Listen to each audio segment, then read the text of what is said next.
Some disappearances become mysteries, others become something stranger. In each of these cases, we know where the story ends. We know where they were, what they were doing, and in some cases, who saw them last. Then the record stops. These are 4 people who vanished, and the last time anyone knows for certain that they were still there. By the late 19th century, inventors across Europe and the United States were trying to solve a problem that had never been solved before: how to capture movement itself. Photographs could preserve a single moment, but bringing images to life was something else entirely. And among the people working on that challenge was a French inventor named Louis Le Prince. In October 1888, he recorded a brief scene in the garden of a house in Roundhay, near Leeds in England. The film lasted only a few seconds and showed family members walking in a circle, yet it is often considered one of the earliest surviving motion pictures ever created. He also filmed traffic crossing Leeds Bridge, capturing ordinary people and vehicles moving through a city street more than a century ago. The recordings were short. Their importance was not. As the 1880s drew to a close, Le Prince appeared to be approaching a major moment in his career. He had developed new equipment, continued refining his work, and was preparing for a trip to the United States, where he hoped to promote his inventions and demonstrate what they could do. Before making the journey, he traveled to France to visit relatives. In September 1890, he spent several days with his brother in Dijon, and nothing about the visit seemed unusual. Family members later described him as being in good spirits and focused on his plans for the future. Then came September 16, 1890.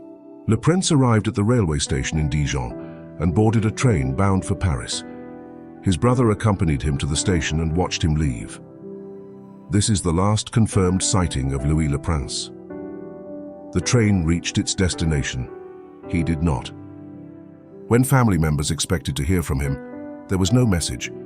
When they expected him to continue his journey, he never appeared. His luggage was missing. No body was found. No reliable witness could place him anywhere after the train departed Dijon. The disappearance quickly attracted attention because there was no obvious explanation. Had he become the victim of a crime? Had he taken his own life? Had he chosen to disappear? Over the years, people proposed all kinds of answers.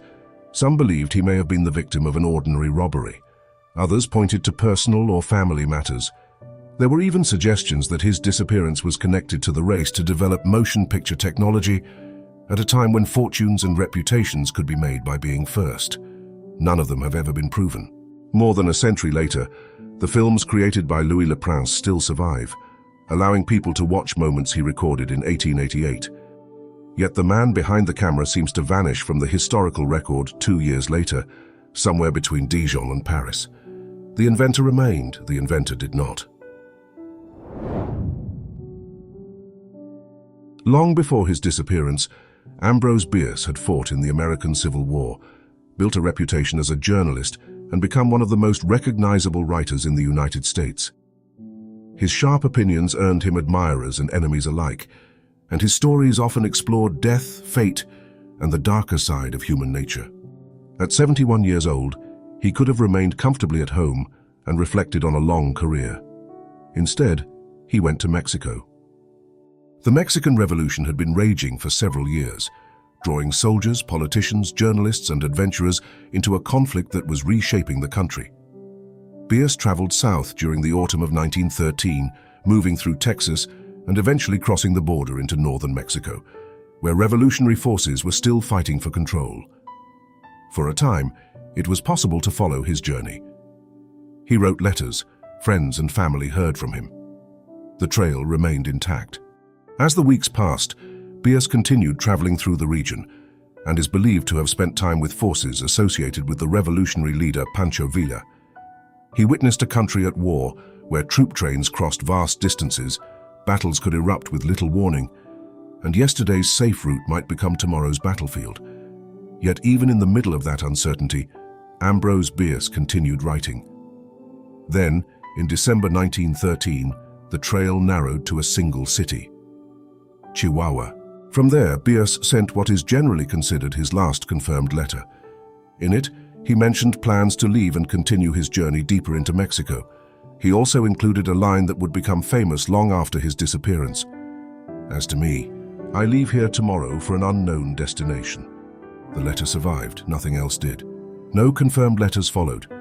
No verified reports placed him elsewhere. No grave was ever identified with certainty, and no reliable account has established what happened after he left Chihuahua. Some believe he was killed during the revolution, while others suggested he may have been executed, died from illness, or simply vanished into a country consumed by conflict. Theories accumulated, evidence did not. Whatever happened after that final letter has never been established with certainty. For a man who spent much of his life documenting events and turning them into stories, it is a strangely fitting ending. The final words remained. The man did not.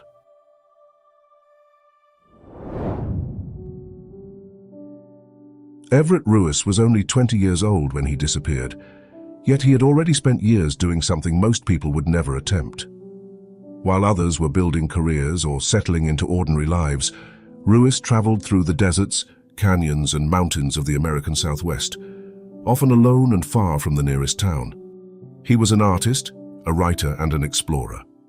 More importantly, he left behind a record of his travels that was unusually detailed.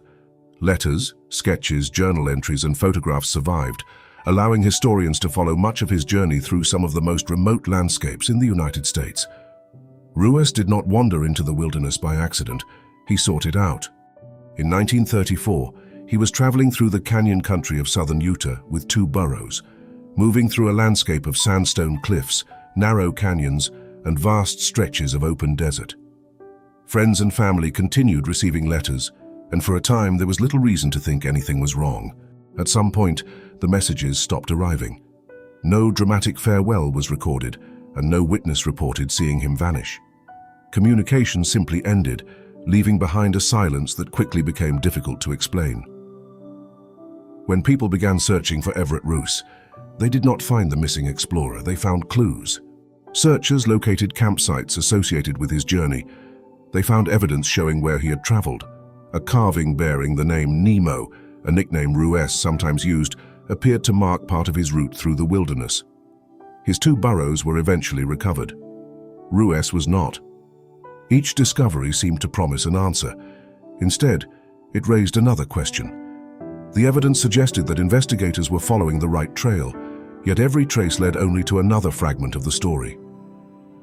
Possibilities ranged from an accident in the canyon country to violence or foul play, but no explanation has ever been supported by enough evidence to settle the question.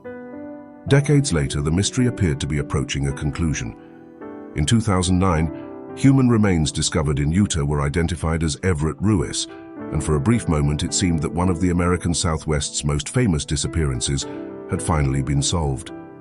Then the answer collapsed. Subsequent DNA testing indicated that the remains were not Ruess after all, returning the case to uncertainty and reopening questions that many believed had finally been resolved. Searchers found his letters. They found his artwork. They found traces of his journey across the desert. They even believed they had found Everett Ruess himself. Yet the trail left behind by the young explorer still leads to the same place it did in 1934. Nowhere.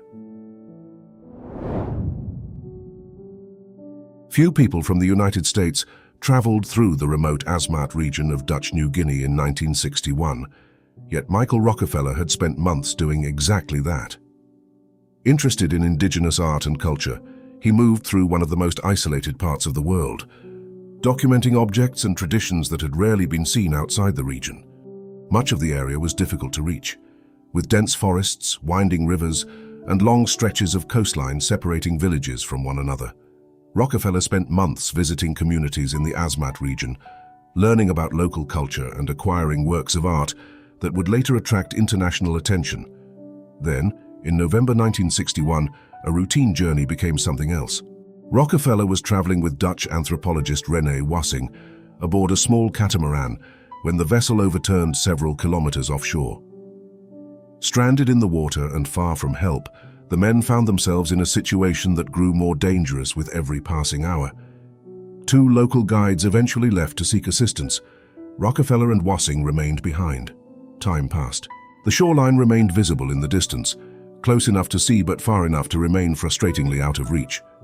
As the hours stretched on, the prospect of waiting for rescue became increasingly uncertain. Eventually, Rockefeller made a decision. According to Wassing, he prepared improvised flotation aids and announced what he intended to do. "I think I can make it." Then he entered the water and began swimming toward shore. At first, Wassing could still see him. Then the figure in the distance became smaller. Eventually, all that remained were faint shapes against the water. Then nothing. This is the last confirmed sighting of Michael Rockefeller. Search teams launched a major effort to find him. Aircraft searched from above. Boats examined the coastline. Investigators interviewed local residents and attempted to reconstruct what might have happened after he disappeared from view. They found no definitive answer. One possibility is that Rockefeller never reached shore. Another is that he completed the swim and disappeared sometime afterward. Over the decades, stories, reports, and speculation accumulated around the case, yet none have established with certainty what happened after he left the overturned vessel. Did he make it? The distance between Michael Rockefeller and the shoreline could be measured. The outcome could not, and somewhere beyond that final sighting, the story disappears from the historical record. The disappearances of Louis Le Prince, Ambrose Bierce, Everett Ruess, and Michael Rockefeller took place under very different circumstances. Yet each case leaves historians facing the same problem. We can follow the story only so far. Beyond a train station in France, a letter from Mexico, a trail through the Utah wilderness, and a distant shoreline in New Guinea, certainty gives way to speculation. The record survives. The endings do not. If one of these disappearances stayed with you, let it travel. Like the video. Subscribe if you haven't. The last sighting survived. The answers never did. The search continues here on Riddle Me This Mysteries.